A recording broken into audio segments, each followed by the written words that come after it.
నాకు 100 ఎకరాలు ఉంది, కానీ నా లోన్ రిజెక్ట్ అయింది. రీజన్ ఏంటి? 100 ఎకరాలు ఉంది అంటే మీరు ప్రాపర్ ఇన్కమ్ ప్రూఫ్ ప్రజెంట్ చేయకపోవచ్చు, ఓకే, లేదా మీ పర్పస్ ఆఫ్ లోను దేనికోసం తీసుకుంటున్నారు దానికి జస్టిఫికేషన్ లేకపోయి ఉండొచ్చు. Okay, okay. ఇప్పుడు మనం చాలా మంది ప్రైవేట్ ఫైనాన్స్ చూస్తుంటాం. 3 రూపాయల వడ్డీ, 5 రూపాయల వడ్డీ, 10 రూపాయలు, 20 రూపాయల వడ్డీలకు కూడా చాలా మంది తీసుకుంటా ఉంటారు. అవునండి. ఇలాంటి వాళ్ళ నీడ్స్ ని బ్యాంక్స్ ఎందుకు ఫుల్ఫిల్ చేయలేకపోతున్నాయి? అంటే వాళ్ళ అవసరం ఏంటో సరిగ్గా బ్యాంక్ వెళ్ళి ఏ ప్రోడక్ట్ అప్లై చేయాలో వాళ్ళకి తెలియకపోవడం. జనరల్ గా బిజినెస్ చేసే వాళ్ళు ఉంటారు, వాళ్ళు చేసే బిజినెస్ కి ఎలాంటి లోన్ వస్తుంది అనేది అవగాహన ఉంటే ఆ బ్యాంక్ వెళ్ళి ఆ ప్రాపర్ అప్లికేషన్ పెట్టి వాళ్ళు తీసుకుంటారు. మీరు ఇందాక అన్నారు కదా, మేము వెళ్తే రిజెక్ట్ అవుతుంది, మీరు వెళ్తే ఎలా వస్తుంది. దానికి ఇదే రీజన్. వాళ్ళు ఏ లోన్ అప్లై చేస్తున్నారు, దానికి ఏ స్కీమ్ లో ఫిట్ అవుతుందో వాళ్ళకి తెలియదు. వెళ్ళి లోను అంటారు, ఏ లోను వీళ్ళకి అర్థం కాదు. ఇన్కమ్ ప్రూఫ్ లేదు, ఏ పర్సనల్ లోన్ కావాలంటారు, పర్సనల్ లోన్ రాదు, మీకు లోన్ రాస్తారని పంపిస్తారు. అదే మా దగ్గరకు వచ్చినప్పుడు ఏం చేస్తాం, ముందు వాళ్ళ అవసరం ఏంటో అర్థం చేసుకుంటాం. ఫస్ట్ డబ్బులు ఎందుకు తీసుకుందాం అనుకుంటున్నారు, లోను దీన్ని ఎలా ఖర్చు పెడతారు, దీన్ని ఎలా రీపేమెంట్ చేయగలరు, సెక్యూరిటీగా ఏదైనా ప్రాపర్టీ ఇస్తారా, ఇవన్నీ చెక్ చేసి వాళ్ళు ఎలాంటి స్కీమ్లో అప్లై చేస్తే లోన్ వస్తుందో చూసి అదే అప్లికేషన్ ఫామ్ బ్యాంక్కి పంపిస్తాం. అక్కడ ప్రాసెస్ అవుతుంది, అప్రూవ్ అవుతుంది, డిస్బర్స్మెంట్ అవుతుంది. సో అదే మీ దగ్గర మ్యాజిక్. అంతే కదా సార్. అంతే, రైట్. ఎందుకు రిజెక్ట్ అవుతాయి అన్న ఒక మాకు జనరల్ రిజెక్షన్ ఫస్ట్ అందరికీ తెలిసిన విషయం ఏంటంటే సిబిల్ స్కోర్ వల్ల రిజెక్ట్ అయింది అంటారు. సిబిల్ తక్కువ ఉంటే రిజెక్ట్ అవుతుంది. రెండోది ప్రాపర్ ఇన్కమ్ ప్రూఫ్ లేక రిజెక్ట్ అవుతుంది. మూడోది వాళ్ళు పెట్టే ప్రాపర్టీ ఏదైతే ఉందో ఆ ప్రాపర్టీ బ్యాంక్ తగ్గట్టుగా లేకుండా దానికి లీగల్ గా కానీ టెక్నికల్ గా కానీ ఏమైనా ప్రాబ్లమ్స్ ఉంటే రిజెక్ట్ అవుతుంది. అంటే వాళ్ళు ఇచ్చిన గైడ్ లైన్స్ ప్రకారం ఉండాలి. బ్యాంక్ గైడ్ లైన్స్ ప్రకారం ఆ ప్రాపర్ డాక్యుమెంట్ లేకపోతే అది ఏ నామ్ ఫిట్ అవ్వమని చేయరు. Okay, right. సో నిజంగా లోన్ ప్రాసెస్ ఎంత భయంకరంగా ఉంటుందంటే ఒక్కోసారి ఇంత పుస్తకం ఉంటుంది, ఒక 200 సిగ్నేచర్లు, 500 సిగ్నేచర్లు అంటారు. ఇంకా ప్రాసెస్ కూడా చాలా కఠినంగా ఉంటుంది. సో చాలామంది ఆ ప్రాసెస్కి భయపడి వెనక్కి వెళ్ళిపోతారు. సో దాన్ని సింప్లిఫై చేయడం సాధ్యం కాదా? సింప్లిఫై ఆల్రెడీ చాలా వరకు అయింది సార్. చాలా లోన్స్ అన్ని డిజిటల్ మోడల్లో అయిపోతున్నాయి. పూర్వం అంతా పేపర్ల మీద డాక్యుమెంట్ కలెక్ట్ చేసి ప్రాసెస్ చేసి ఇప్పుడు అంతా ఆన్లైన్ లోనే ప్రాసెస్ చేస్తున్నారు. ఆర్టిఫిషియల్ ఇంటెలిజెన్స్ వచ్చింది. కస్టమర్ లోన్ రిక్వైర్మెంట్ ని, అండర్ రైటింగ్ ని కూడా AI through application score through eligibility check అయిపోతుంది. ఫస్ట్ లెవెల్ చెక్ అంతా ఏఐ త్రూ అయిపోద్ది. తర్వాత మాన్యువల్ ఇంటర్వెన్షన్ ఉంటుంది. సో చాలా ఈజీగా అవుతుంది లోన్ ప్రాసెస్, ఇప్పుడు చాలా సులువైంది. అవునా, సూపర్. నేను మొన్న ఒక దగ్గర చూశాను, సిబిల్ స్కోర్ సరిగ్గా లేదని పెళ్లి రిజెక్ట్ చేసిందంట అమ్మాయి. అఫ్ కోర్స్ సార్, నేను కూడా మొన్న మా మేనగాళ్ళకి పెళ్లి సంబంధం వస్తే అబ్బాయి సిబిల్ స్కోర్ చెక్ చేశాను. అదే అంటున్నా నేను, షాక్. సిబిల్ స్కోర్ చూసి బాగాలేదని పెళ్లి రిజెక్ట్ చేశారంట. సో అంత ఇంపార్టెంటా? చాలా ఇంపార్టెంట్ సార్. ఖచ్చితంగా పెళ్లి కోసం అయితే ఖచ్చితంగా చెక్ చేయాల్సిందే. ఎందుకంటే వాళ్ళ ఫైనాన్షియల్ హ్యాబిట్ ఎలా ఉంది అనేది సివిల్ స్కోర్ లో కనిపిస్తుంది. వాళ్ళు సంపాదించే డబ్బులు ఎలా ఖర్చు పెడుతున్నారు, వీళ్ళు ఏం చేస్తున్నారు, వాళ్ళ ఫైనాన్షియల్ హ్యాబిట్ ఎలా ఉంది తెలియాలంటే సివిల్ స్కోర్ చూసి తెలిసిపోతుంది. రైట్. సివిల్ స్కోర్ తక్కువ ఉన్న లోన్ వచ్చే మార్గాలు లేవా?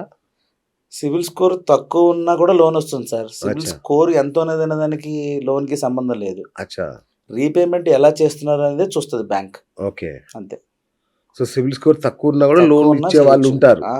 అంటే తక్కువ ఎందుకు ఉంది అనేది పాయింట్ సార్.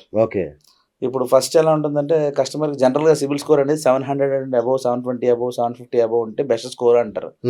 800 సివిల్ స్కోర్ ఉన్నా కూడా కొన్ని కేసెస్ రిజెక్ట్ అవుతాయి.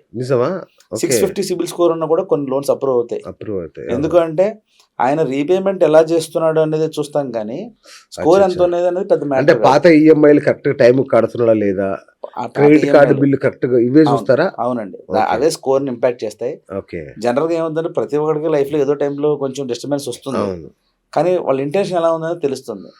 కస్టమర్ లోన్ తీసుకుని తిరిగి కట్టే ఉద్దేశంతో ఉన్నాడా, లేదు తీసుకుని ఎగ్గొట్టే ఉద్దేశంతో ఉన్నాడా అనేది మన దాంట్లో కనిపిస్తుంది. దాన్ని బట్టే మనం తెలిసిపోతుంది కదా సార్. లోన్ తీసుకుని తిరిగి కడుతున్నాడు, మధ్యలో బ్రేక్ వచ్చింది, ఒక 5-6 నెలలు ఇబ్బంది పడ్డాడు, తర్వాత మళ్ళీ ప్రాపర్ గా కట్టేస్తున్నాడు అంటే ఇది తిరిగి కట్టే ఉద్దేశం ఉన్నట్టు. కొందరికి ఏమో తీసుకుంటారు, ఇక కట్టరు. ఆ ఉన్న లోన్లు కట్టకుండా మళ్ళీ లోన్కి వస్తారు. ఆ ఉన్నదే కట్టినోడు కొత్త లోన్ ఎట్లా కడతారని చెప్పి బ్యాంక్ రిజెక్ట్ చేస్తుంది. ఇవన్నీ మనకు చెప్పరు పైకి, అది వాళ్ళు అడగరు, వీళ్ళు చెప్పరు. అసలు ఆ డిస్కషన్ జరగదు కదా సార్. మాన్యువల్ ఇంటర్వెన్షన్ ఉండదు కదా, అప్లికేషన్ వెళ్తుంది, రిజెక్ట్ అని మెసేజ్ వస్తుంది, మధ్యలో మాట్లాడే వాళ్ళు ఎవరు? ఇప్పుడు అంతా ఆన్లైన్ అయింది కాబట్టి. అవును, రైట్ సార్. అంటే ఇప్పుడు సిబిల్ స్కోర్ మైనస్ లో ఉంటుంది కొందరికి. అవును, అట్లాగే సార్ సిబిల్ స్కోర్ స్టార్టే కాని వాళ్ళు కొందరు ఇప్పుడే ఫ్రెష్ గా అప్లై చేసే వాళ్ళు ఉంటారు. వాళ్ళకి లోన్లు వస్తాయా? మైనస్లో ఉండడం అంటే -1 సార్. అంటే ఇప్పటివరకు ఏ క్రెడిట్ ఎంట్రీ అవ్వలేదు, సిబిల్లో ఏ ఎంట్రీ కాలేదు, వాళ్ళకి లోన్ వస్తుంది. వాళ్ళు స్టార్టర్స్. అచ్చా, వాళ్ళకి కూడా వస్తుంది. వాళ్ళకి వస్తుంది. -1 ఉంటే వస్తుంది. ఓకే. ఇప్పటివరకు ఏ సిబిల్ స్కోర్ లేని వాళ్ళకి లోన్ వస్తుంది. వాళ్ళు తప్పు చేయలేదు కదా సార్, లోన్ తీసుకోవడం తప్పు కాదు కదా. అచ్చా, ఓహో, దాన్ని -1 అంటారా? -1 ఓకే. తర్వాత ఏదైనా లోన్ తీసుకుని రీపేమెంట్, క్రెడిట్ కార్డు రీపేమెంట్ చేసినప్పుడు స్కోర్ స్టార్ట్ అవుతుంది. Okay, right. సో కొందరు అంటే చాలామంది స్ట్రీట్ వెండర్స్ కావచ్చు, ఇంకా కొన్ని బిజినెస్లు ఉంటాయి, డైలీ ఓన్లీ క్యాష్తో డీల్ చేసే వాళ్ళు ఉంటారు. అవును, వాళ్ళకి ఐటీ రిటర్న్స్ ప్రాపర్గా ఉండవు. అవును. వాళ్ళకి ఎట్లా, వాళ్ళకి లోన్స్ వస్తాయా? వస్తాయి సార్. అవునా? వాళ్ళకి కూడా లోన్స్ ఇస్తాం. ఎట్లా? వాళ్ళది దీన్ని అసెస్మెంట్ ఇన్కమ్ ప్రోగ్రామ్ లేదా లిక్విడ్ ఇన్కమ్ ప్రోగ్రామ్ అంటామండి. అచ్చా, అంటే బ్యాంకుకి సంబంధించిన క్రెడిట్ టీంలో ఓకే, సమ్ చార్టెడ్ అకౌంటెంట్స్ ఉంటారు. వాళ్ళు వచ్చి కస్టమర్ బిజినెస్ ప్రెమిసెస్ దగ్గరకు వచ్చి వాళ్ళ బిజినెస్ అబ్జర్వ్ చేస్తారు. వాళ్ళ బిజినెస్ ఎట్లా చేస్తారు, డైలీ ఎంత టర్న్ ఓవర్ అవుతుంది, ఈ బిజినెస్లో ఎంత ప్రాఫిట్ వస్తుందని మాన్యువల్గా ఒక balance sheet, profit and loss account ఆ రోజు తయారు చేస్తారు. అచ్చా, దాని మీద వాళ్ళ ఇన్కమ్ ఎంత వస్తుందో లెక్క చేసి, దాని నుంచి ఎంత ఈఎంఐ కట్టగలడో లెక్క చేసి, దానికి తగ్గ లోన్ ఇస్తాం. ఆ స్థాయి దాకా వెళ్ళిపోతారు. Okay, super, right. ఇప్పుడు ఒకసారి రిజెక్ట్ అయింది సార్ లోన్, 2 సార్లు రిజెక్ట్ అయింది. ఇక జీవితంలో అతనికి లోన్ వచ్చే అవకాశాలు ఉండవా? 1-2 సార్లు రిజెక్ట్ అయితే? ఉంటుంది సార్, ఎందుకు ఉండదు. అంటే ఎందుకు రిజెక్ట్ అయిందో తెలుసుకోకుండా ఈ బ్యాంకులో రిజెక్ట్ అయింది, ఇంకో బ్యాంకులో రిజెక్ట్ అయింది, ఇంకో బ్యాంకులో, అన్ని బ్యాంకులో తిప్పేశారు అనుకోండి. అన్ని బ్యాంకులో ఒకసారి రిజెక్ట్ చేసేస్తే రెండోసారి అప్లికేషన్ ఫామ్ వెళ్ళినప్పుడు ఇంత రిజెక్ట్ చేసిన తర్వాత నేను ఎందుకు ఇవ్వాలని చెప్పి కొత్త బ్యాంక్ లోన్ ఇవ్వడానికి ఆలోచిస్తారు. అసలు ఒకటోసారి రెండోసారి లోన్ రిజెక్ట్ అయినప్పుడు ఎందుకు రిజెక్ట్ అయింది అనే ప్రాబ్లం రెక్టిఫై చేసుకుని ప్రాపర్గా లోన్ అప్లై చేస్తే వస్తుంది. Okay, okay, right. Cheque bounce issue ఒకటి. సో చాలా మందికి తెలియకను తెలుసు చాలాసార్లు చెక్ బౌన్స్ అవుతుంటది. అవునండి. సో అలా అయినప్పుడు ఇక వాళ్ళకి లోన్స్ రావా, చెక్ బౌన్స్ అయింది కదా అని? అలా ఏం లేదు సార్. 1-2 సార్లు తెలియక రిజెక్ట్ చెక్ బౌన్స్ అయినా ఎందుకు బౌన్స్ అయింది అంటే ఫండ్స్ లేకుండా బౌన్స్ అవడం అనేది ఫైనాన్షియల్గా మన ఈ లోన్ పాయింట్ ఆఫ్ వ్యూలో ఎందుకు లేవు. ఓకే, అంటే ఉన్న లోనే కట్టే పరిస్థితులు లేడు కాబట్టి కొత్త లోన్ ఎందుకు ఇవ్వాలి అనే పాయింట్లో చెక్ బౌన్స్ అయితే దాన్ని కొంచెం సీరియస్ ఇష్యూగా చూస్తారు. ఒక 6 నెలల క్రితమో లేకపోతే సంవత్సరం క్రితమో చెక్ బౌన్స్ అయింది, వితిన్ 30 days లోపు మళ్ళీ పేమెంట్ చేసాడు కస్టమర్. ఆ తర్వాత మళ్ళీ ప్రాపర్గా ఎవరి మంత్ ఈఎంఐ టైంకి మేనేజ్ చేస్తున్నాడు, ఇవ్వచ్చు లోను. ఒక 1 year ట్రాక్లో ఒకసారి బౌన్స్ అవ్వడం తప్పే ఉంది సార్, చెప్పలేం కదా, ఎప్పుడైనా జరగచ్చు. తీసుకుని ప్రతిసారి బౌన్స్ చేస్తే తప్పు. ఓకే, ఎవ్రీ మంత్ బౌన్స్ అవుతుంది అంటే ఇంకా ఒకసారి బౌన్స్ అయినప్పుడు తెలుస్తుంది. బ్యాంక్ వాళ్ళు వచ్చి ఇంటిమేట్ చేస్తారు, మీ చెక్ ఈ టైంకి వచ్చింది, మీ ఈఎంఐ ఈసీఎస్, మీరు ఆ టైం ఫండ్స్ మెయింటైన్ చేయండి అని చెప్పారు.